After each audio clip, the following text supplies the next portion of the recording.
So at the Jurassic World event in Universal Studios, I had the opportunity to speak with two of the developers of Jurassic World. And if you're already familiar with some of the other games by Frontier, you might know them. We've got Michael Brookes, the executive producer of Elite, and Andy Fletcher, lead designer on Planet Coaster. And they've both been pulled away from those projects to work on Jurassic World. And it's been amazing to be able to interview these guys, but to be honest, I didn't actually know that I would interview them until 1 minute before the interview happened, so excuse my poor planning and presentation. But hopefully I've still been able to get a somewhat interesting interview out of this and be able to answer some questions that some people might have. So without further ado, let's get into the interview. Hi everyone, I've gotten the opportunity to have an interview here in the stage about Jurassic World Evolution with two of the team, and we've got Michael Brookes and Andy Fletcher. Would you like to introduce yourself? So hi, I'm Michael Brookes and I'm game director on Jurassic World Evolution. Right. And I'm Andy Fletcher, I'm the lead designer. Right, so what are you guys like, what is your role on the team? So my role is I basically look after the sort of the overall direction for the game. And then I work with Universal, sort of liaising with them, back and forth with approvals and going through details. I also work with our sort of executive management, so our chief creative officer, that kind of level of management. And then obviously work with the discipline leads like Andy and our production teams to sort of decide what we're doing and make that happen. Yeah, from a design side, me and my design team, we help to flesh out the features that we've agreed on with the management. So early on, that's kind of paper design and seeing if everyone's on side. And then as we move forward, we prototype different features, make sure they're hitting the right kind of marks, and then as the game starts to come together, make sure it's balanced, make sure it's playing well, and yeah. Right. So I just did a Let's Play of the game, and I had about an hour where I sat down on a computer and played the game along with one of the developers, and pretty much all of my questions that I had were answered during that hour, and because of that I'm a bit poorly prepared for this, but you guys just brought up a really good point about the story of the game. This is something which I haven't seen so much in the game yet. So what is really the story behind this game? Yeah, so I think one of the things we wanted to do is we're taking what is essentially a sandbox sort of management sim, but we wanted to, we're working with Jurassic World, you've got all these wonderful stories, all these sort of wonderful events that happen, so we wanted to make that fit with Jurassic World in a more meaningful sense. So part of that was making sure we had this narrative that stretches through.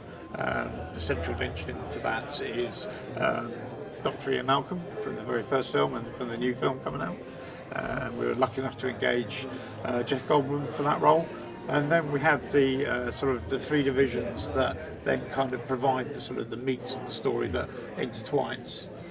Yeah, that's right. So the more missions you undertake with the divisions, the more kind of character-based narrative elements will come through, and depending on which kind of branch you take or which way you go, you kind of pick up on different elements of the story, or you can try and kind of balance all three and try and experience every bit of the story that there is. So yeah, but the Ian Malcolm character is a really nice example, because it's like it's not fantastic to have Jeff involved with the project, but he's no matter whether you go with the missions or not, or you want to sort of experience the story or not, he's there as a kind of companion throughout the game. He's there to kind of be your conscience as you go through the islands. Yeah, because that's one of the things which I really like about the original series, is that he's kind of the ironic communicator. Like, he always brings up the things which are maybe bad about the things that the characters in the film are taking, almost like he's kind of the conscience of the writer of the film. So does he also kind of have that role in this game? Oh, exactly. That's precisely what he's there for. He's been there before. He's been chased by the T-Rex. He knows how bad things can get, and he quite clearly thinks that what you're doing is a very bad idea and isn't afraid to tell you that. Yeah, that's also one of the first things that I thought about this game, because every Jurassic Park or World film that you get, it's always the same thing. It's a horrible idea to start a park like this. Why are you doing this? So is there also a story like why the player in this game is creating this Jurassic World, knowing that it's probably going to get wrong at some point? So we don't really explicitly state that, because we don't. The player isn't playing a specific character; they're playing a role. So basically, they enter a circumstance where the Hammond Foundation wants them to take over their operations on these 5 islands. So we kind of leave that a little open so the player can kind of fit themselves into that mould. Right, right. And the player does get, I guess, a lot of freedom in what kind of park they're gonna build in the end. Yeah, absolutely. I mean, there's no sort of restrictions as Mike was saying. We want to maintain that feeling of it being a sandbox. For those players who just want to play it their own way. But there's a lot of kind of unlocked structures and narrative devices in there that kind of tempt you into different features of the game. But if I only like the herbivores, then I can put my park just full of them and not have to worry about it. Yeah, absolutely. Oh. I mean, there are mechanisms to say, well, you might want more variety to make your guests more, bring more guests into your park. But absolutely, you can just create herbivores. Though I would warn that herbivores only isn't necessarily the safest. They can be quite deadly if they get out of their enclosures. Right. Basically, any dinosaur on Jurassic World Evolution is lethal to the guests. So. Yeah, that makes a lot of sense. Yeah. One of the things which I really wanted to look into when I got my hour playing the game, which this is only 1 hour, so it's really hard to do everything that you want to do, is try and get a dinosaur out of its enclosure and see what kind of havoc it's going to wreak on the guests. So I was really hoping that it was going to kill some guests. It didn't end up doing it. So I never really got a preview of what's going to happen once things really go bad. So what kind of things might happen if your dinosaurs break loose, and how do you have to protect all the guests and save your park? Well, I mean, if your dinosaurs do get out, you've probably already kind of suffered something already, Yes. either the dinosaurs attacked because you've not looked after it, or a fence is broken because of a storm. But the fallout from that is that the carnivorous dinosaurs might be hunting down your guests for food. Even the herbivores can be running around and knocking guests down, which is no good for your island rating either. Now you want to make sure your guests are as safe as possible, and we've got emergency shelters in the game. So these are really cool. These are kind of like positional kind of safety places. So if you put them down and you set off the alarm, then anyone within a radius will go towards that shelter and be safe in there. Right. You want to make sure that these are kind of spaced out in your island, so that if you've got a dinosaur break out in a certain area, that the shelters in that area are set off, and then your guests are protected. Right. And of course, you've got your ACU teams to tranquilise the dinosaur, and you can always jump in the helicopter yourself, and you can have that hero moment where you swoop in and tranquilise it basically, and then you can put it somewhere safe, or put it somewhere even more dangerous if you want. Yeah, I've had that experience myself. I was horribly bad so far at trying to actually shoot the dinosaurs. They went everywhere, so eventually I just kind of let the game automatically do that. Yeah. So I was really glad that you were able to do that. Yeah, and you can research upgrades that make them more capable as well. Oh, right. Yeah, so they can respond quicker, or they can have more orders, that kind of thing. Or increase the reload speed, stuff like that. So one of the other things which I was wondering is the scientific background of this game, since the original film was, I think, also critically very positively received because it so much took into account the science of dinosaurs. So what's the scientific back check on everything in this game? Well, again, as you say, with Jurassic Park being sort of more closely aligned with the book, the original books by Michael Crichton, they had a lot of the current scientific thinking, and even some of the more sort of for its time far out thinking involved as well. But obviously that science has evolved, so we are a Jurassic World game, so we do follow Jurassic World science. However, what's shown in the film isn't the entirety of the process. So we have the sort of the preceding step of going out and getting your fossil finds. So that was a great opportunity for us to say, well, these are the dinosaurs we want to have. Well, these are the places where we can do it. So wherever it's possible, we've made sure that we're using the correct dig sites for the correct species. Now, occasionally there's a few dinosaurs where there's been a single tooth found in one sort of solitary dig site. So sometimes we've had to merge them a little bit, but wherever possible, we've kept it as authentic as we can. Yeah, and also think the dinosaur behaviours, we're trying to kind of make sure those are as accurate as possible as well. So you have territorial dinosaurs who will, fight because it's in their nature. You have carnivorous hunting dinosaurs. You've got prey animals that they'll prey on. And so I think there's a lot of accuracy there in terms of the differences between how they actually behave.